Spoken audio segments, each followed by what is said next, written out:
شروع اللہ کے نام کے ساتھ جو بڑا مہربان نہایت رحم فرمانے والا ہے۔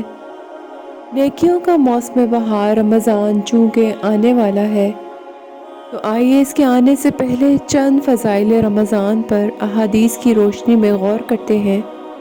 حضرت معاذ بن جبل رضی اللہ عنہ بیان کرتے ہیں، میں نے رسول اللہ صلی اللہ علیہ وسلم کو فرماتے ہوئے سنا، جو شخص اس حالت میں اللہ سے ملاقات کرے کہ وہ اس کے ساتھ کسی کو شریک نہ ٹھہراتا ہو، پانچوں نمازیں پڑھتا ہو اور رمضان کے روزے رکھتا ہو تو اسے بخش دیا جائے گا۔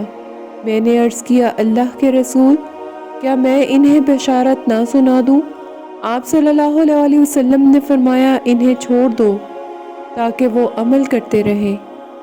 حضرت ابو ہریرہ رضی اللہ عنہ بیان کرتے ہیں، رسول اللہ صلی اللہ علیہ وسلم نے فرمایا، جب کبیرہ گناہوں سے بچا جائے تو 5 نمازیں جمعہ دوسرے جمعہ تک اور رمضان دوسرے رمضان تک ہونے والے صغیرہ گناہوں کا کفارہ ہیں۔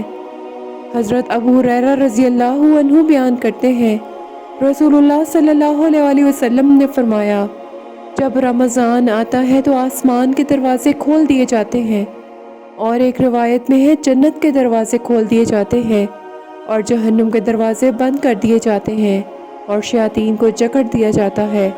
ایک اور روایت میں ہے کہ رحمت کے دروازے کھول دیے جاتے ہیں۔